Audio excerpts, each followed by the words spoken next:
Good morning, everybody. Good morning. It is such an honor to be here with you today. Tell you what, the word bravery from that manifesto is really speaking to me right now. But yeah, thanks for being here. And I know we all just had a whole bunch of coffee and delicious pastries. So to start, I just want us to kind of settle in for a minute. Just get comfortable, get your feet flat on the floor, relax your hands. Now here's where you get to be brave. I want you to close your eyes. Just take a deep breath in. Just pay attention to how you feel right now. Let that breath out.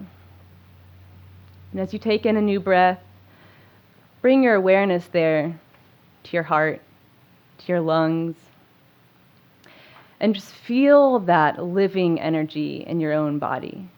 Maybe it's a vibration, a throbbing. Maybe it's just an awareness. Just pay attention to that for a little bit. And as you continue to breathe deeply, feel how that energy fills your whole body, your torso, your arms, how it extends down through your legs and fills your feet, how it extends even through the soles of your feet, deep into the earth. Feel this life energy like a taproot reaching straight down into the soil of the earth, reaching for stability, for growth, for everything that the earth can bring us. And just as your energy is flowing down, you also feel energy coming back up from the earth into you, a continuous cycle. Now as you bring your attention back up into your body and into the room, I want you to pay attention to how you feel now. And if it's different to how you felt before.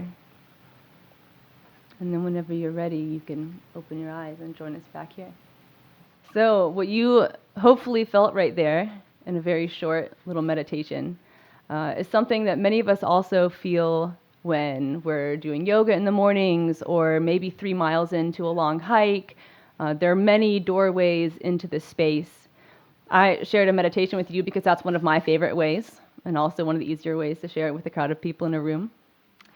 But that space is one in which a lot of us would describe it as feeling very close to ourselves. It's where we return when we want to feel like we are one, that we are rooted. And it's usually strengthened by some element of ritual. It's a repeated act that takes a change in our attention and a change in our action. And we experience in that moment a sort of dissolution of the egoic self. We can set aside our mind and our personality, and we can just exist in a present moment. When a tree grows and it sends its own roots down into the earth, it doesn't just do this willy-nilly, right? It spends a lot of energy pulling in sunlight, pulling in nutrients from the earth. It gathers all of these things and it sends them wherever it needs it most so that it can then decide in what direction those roots need to grow so that the tree itself can be fed and can be stable. And when we do that for ourselves, that's the process of self-actualization. I don't mean that by checking all the boxes that our personality wants to check, right? Getting the job, all those things. What I'm talking about here is that alchemical transformation of a crude human being into a more pure distillation of that inner spirit. Ram Dass says that inspiration is God making contact with itself. And so if we look a little deeper into this process of self-actualization, this is probably something we've all experienced, we see that when we get closer to ourselves, we become more creative. And by being more creative, we get closer to ourselves. And these two are linked. I think one of the more common ways also to enter into that space is by making art, right? Getting in the flow. That's that state we always try to get to. It takes a little practice to get there. So my work has to do with identity, both collective and individual, where the boundaries of that are and how it's formed from the relationships around us. Another word for that might be consciousness, right? What is my consciousness? What is your consciousness? I'm really interested in the space where I becomes I am, and where you go from being a human to becoming a being with a capital B. And this is a bit of a fallacy, because the truth is we're always a little bit of both. And my work also tries to show that. So when I was a kid, we were outside a lot. My parents met when they were park rangers, and so we were just always camping. I've slept under the stars roughly 3 years of my life. And so this has become a very important part of my identity. I can't separate my sense of self from that particular cold just before dawn, or the feeling when a flock of birds get startled up right in front of you. Those are part of who I am. And hiking with my dad, it was always a fun experience, even to this day, because without fail, every few minutes he'll stop and go, "Oh, look at this bloom." But he knows, of course, the Latin words and the colloquial terms. And he would bring our attention to this piece of beauty and then say, "You know, it must have rained this past weekend for this to bloom now. And I wonder if there's a roost of birds nearby that might have delivered this seed." He, of course, used funnier words for us back then. And so from the very beginning, I was aware that I was a part of something bigger, that everything in this world was connected. And this idea just seeped into who I am, and now I'm looking for systems everywhere without even realizing it. In my work, in my creativity, I'm always looking at this interrelationship and how all those pieces change each other and change the space between them. Here's another cute picture of me and my brothers. So it makes sense that my visual language is mostly based in the natural world, and that I deal a lot with relationships between images. And when I look at the work I was doing when I was in school, I can see now that I was working through questions of identity. Even though I thought I was thinking about power and control, really I see now it was a sort of declaration of who I was. When we first move out of our home, right, there's this new world of independence. We realize just how big the world is. And so I see that I was trying to figure out how to hold my identity in the face of both external forces and internal ones.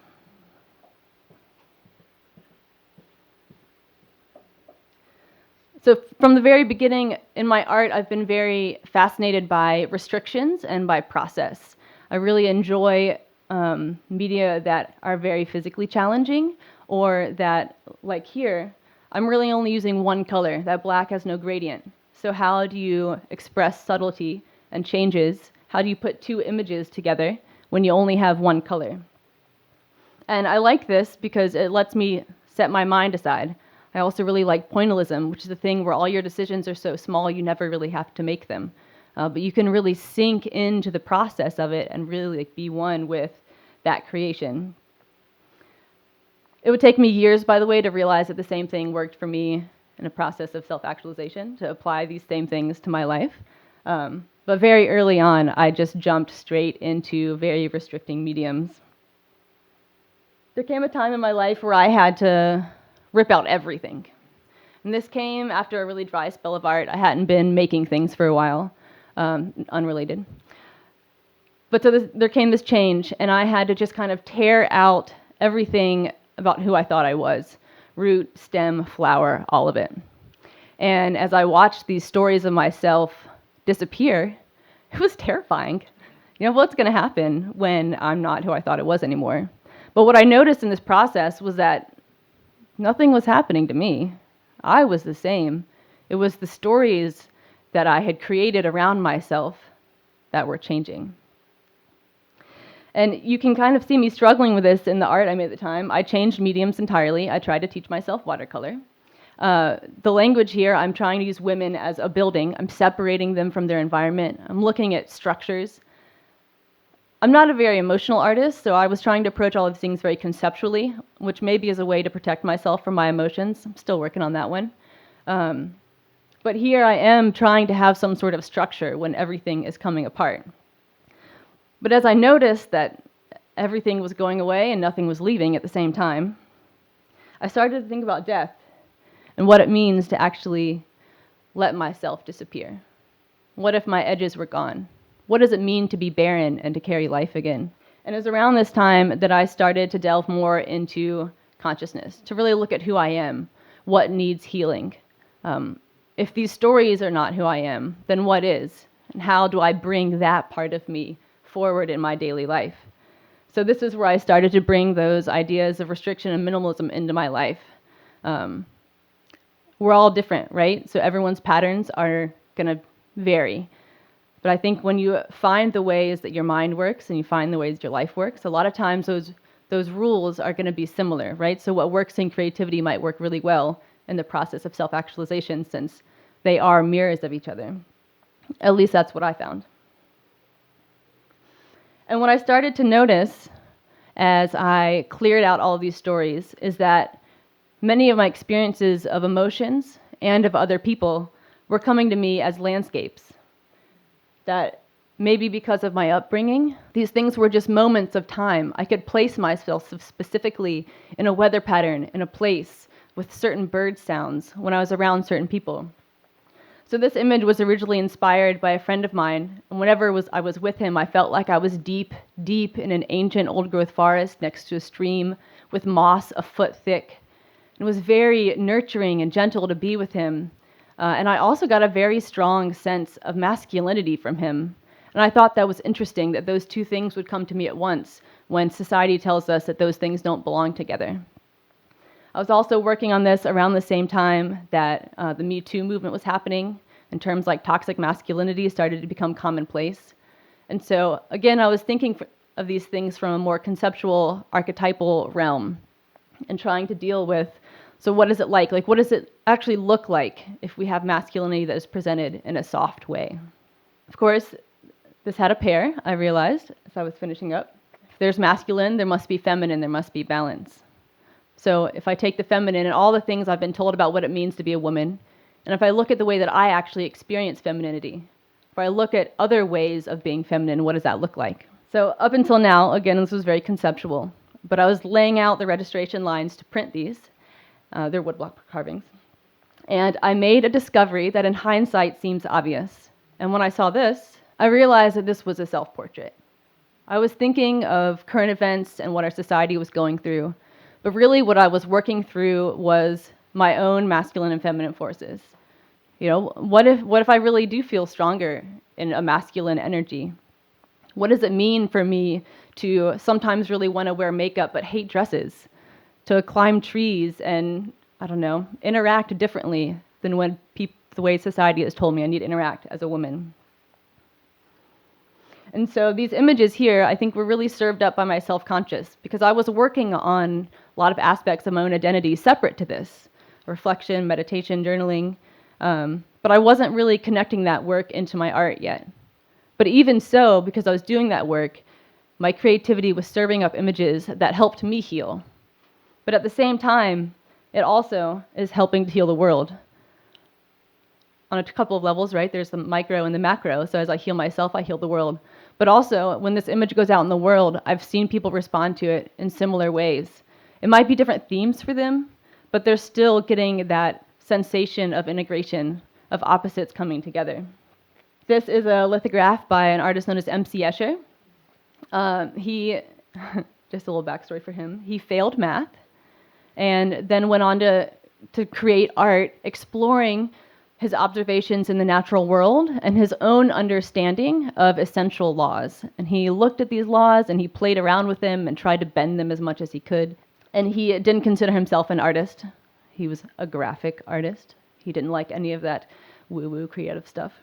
So for him, this was a mathematical question of having a single image that you can iterate endlessly with slight variation, playing with dimensions here, right? But it was mathematical. He was delving into these questions as he experienced them.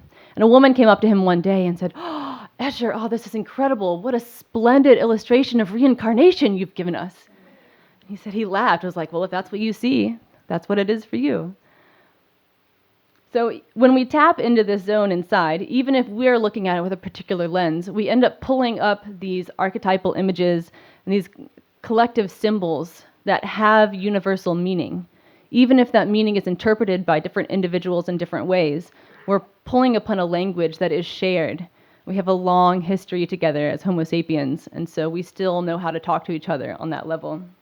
And after all, isn't reincarnation just the iteration of a single soul, indefinitely, with small variation? So they're really speaking the same language. So as I delved deeper into my own consciousness and I started paying attention more to the way that my process of healing was affecting my art, my visual language changed. I stopped using female bodies as much, though it's still one of my favorite content. and started looking more at the full universe and the way that we all relate to it. Is my identity and existence rooted in the earth? Or is the earth's existence rooted in me as the creature who is aware of it? Where do these things end and where do they begin? And eventually, this took me a long time, I realized that my fascination with merged compositions, while also an aesthetic challenge and just really delightful to try and complete them, I also realized that this was my own attempt to prove to myself that the disparate aspects of my being could coexist harmoniously in one body. And I had to see that outside of myself before I could believe it inside of myself. I was in contact with the goddess I am before I was even aware of it, and I did that through my art. So with this new perspective in place, as I approach work now, I try to actively engage with that, with my own healing and with the way that I tap into the collective. And I see my work almost as activism now, especially because I do want it to be seen. I have to think about how this work is going to be received by people, what I want them to feel when they experience it. My new work is focusing now on trying to illuminate that quantum self and help show people the way to get there on their own, to get to that place within themselves, but then also to show the world as I see it, because I see connections and systems everywhere. I've spent a lot of time practicing holding contradicting ideas in my mind at once. And if there's anything this world needs right now, it needs to believe that it is possible, sorry, I'm getting a little emotional, to build bridges and to see that we can be harmonious, that difference does not equal conflict. I've noticed that when I am deeper in myself, when I do that work to live in that deeper space, I'm a much better person. I'm kinder, gentler, more forgiving, more engaged with the people that I am with. What happens if we all create art from that space? If the images, the words that we create come from there and then go out into the world, what can we do with that? Because the truth is, we are the first things that wiggled in the ocean, and we are painting bison on cave walls in the dark, and we are burning just like Australia burns. Did not expect this. Excuse me. So I just want to leave you with some words from Ruby Carr. I don't think I said that right. Who is a poet who also works through her own healing and then brings that into the collective sphere. For you to see beauty here does not mean there is beauty in me. It means there's beauty rooted so deep within you that you can't help but see it everywhere. Thank you.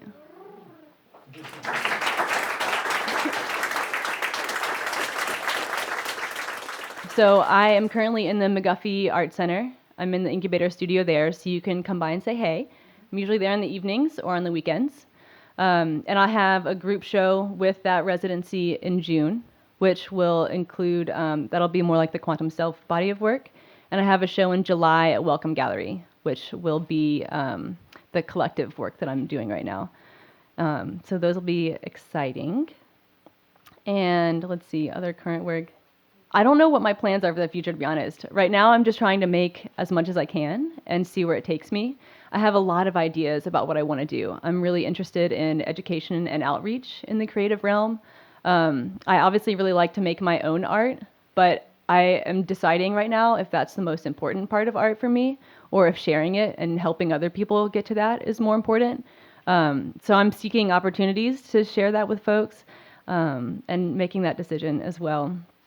As far as in the past, for a long time I didn't really do art, which was hard for me, actually. But I've also done a lot of collective art. So I was a part of a puppeteering troupe for a while, Paper Hand. They're based out of North Carolina, Saxpaw. And they do incredible work. I really encourage you to look into what they do.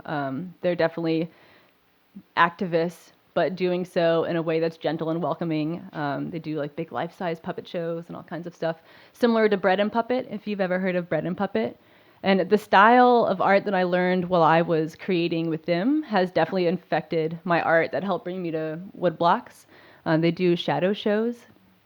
And so the style that they use in creating their shadow puppets just really struck me and had a lot of impact. And so I've carried that forward. If you like puppets and shadow shows, by the way, Miranda Elliott Rader is doing a lot of puppetry and shadow work here in town, so you can feel free to look her up. She also worked with Paper Hand, so there's a connection there. Oh, I have a website. Yes, thank you, Sam. theabigailwilson.com, so you can check it out there. And then I'm also on Instagram. Abigail Wilson was taken already, so I'm the. And I think all that information is also on the Creative Mornings site, or you can come talk to me. I can give you a card. So her question is about scale and process. So it differs depending on what I'm doing. So when I do woodblock prints, this one is about this tall. So it's big. Yeah, almost. Yeah, almost. You can actually see this one in my studio if you want, and some of the other big ones. They're up on the wall. And so when I do block prints, there are a couple different layers, right? Like for this one, there's the silhouette, then there's the landscape, and then there's also the mark I decided to make. So when I do my woodblock prints, I often decide what kind of mark I want to have, and that usually defines how I create value. So for this one, the mark is the spiral coming from the hand.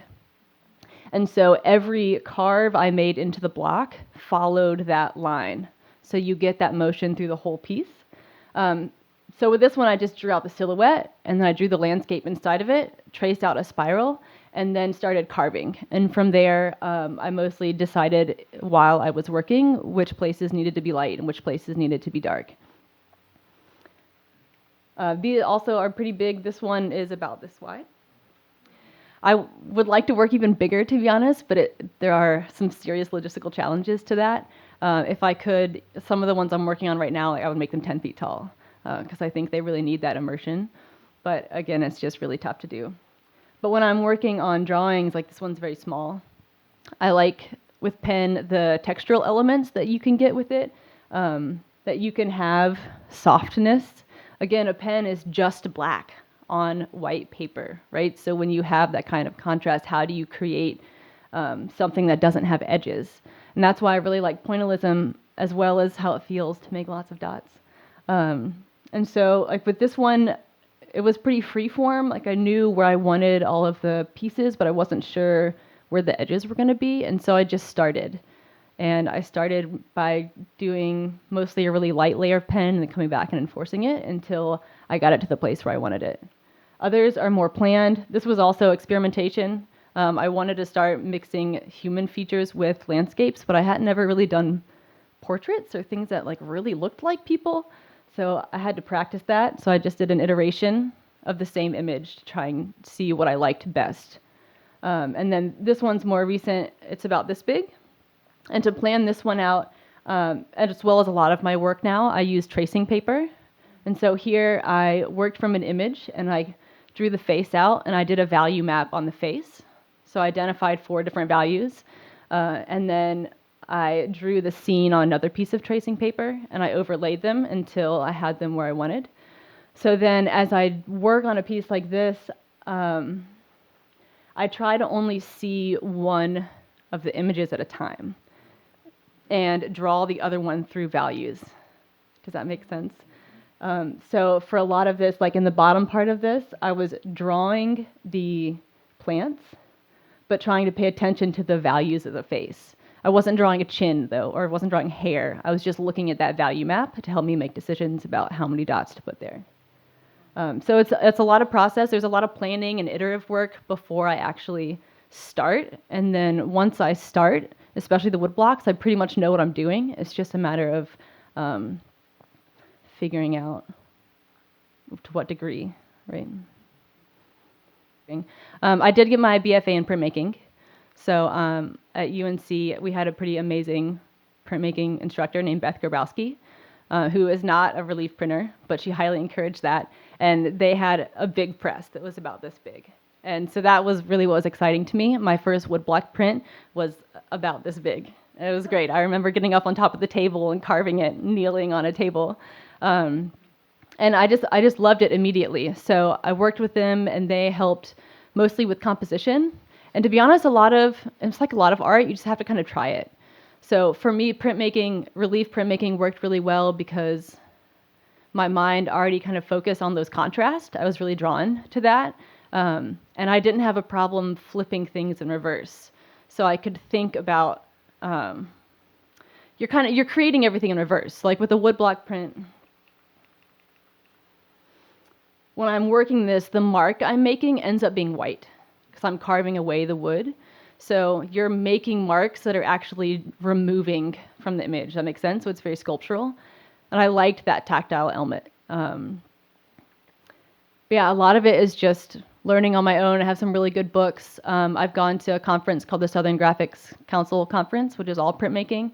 And I've watched other people use their incredible techniques for registering 10 block prints, and it's just amazing what people can do. And especially now that YouTube is out there, I mean, there's so many ways you can go and watch people. One thing that I would really like to do with printmaking is have a stronger community around that, because it's really one of the forms where you have to be talking to other artists, because there's so many variables in how you're printing, what your ink is doing, how you're applying it, how you're creating your block, what your block is made out of, that go beyond even just what the image is, that it really benefits from like a really thorough, I don't know, discursive environment, I guess, where you're sharing with people. So it is hard to, I think, learn on your own, because it's harder to move past the challenges. But if you have people around you, or if you have resources, like if you're good with the internet, it can help you learn faster and get past the frustrating elements of it and start making work that looks good. So he's asking if I get inspiration from current events. Not directly. So when I see a headline, I'm not inspired to go make art about it. But I do definitely keep up with current events, and I think about those things, but more in that systematized way, right? So I think about our connections, like what brought this about, what made this happen, how are we responding to it? Like, if I were there, like what process would I want to see to move us to a better place? Like, what does that better place look like? And so my work is definitely informed by current events and trends. I don't know, that's something I struggle with too, because I want to be able to speak more directly to what's going on in the world, to respond to things and have an impact on the things that matter. But the work I'm drawn to, again, is like the layer below. It's like that subconscious layer where it's not just about Australia burning, right? It's about a lot of other things. And so that's really what I'm trying to tap in and speak to. I do consider my art very political, but I don't necessarily want to make a political statement, because I think that especially today, political statements can be really polarizing, and you can shut people down before you've even had a chance to reach them, because they recognize you're trying to change the way they feel. There's a time and place for that, but I want everyone to be able to access my art and find something in it that they can take away. And so I try to to speak to these things from a subconscious. So when they look at it, they don't know that here I'm trying to talk about the importance of cycles in natural worlds, and how when the world burns, we burn, that we're part of that. But hopefully when they walk away, there's something in them that recognizes more that they are related, and it becomes harder for them next time to throw trash out their window or whatever it is. Thanks, guys.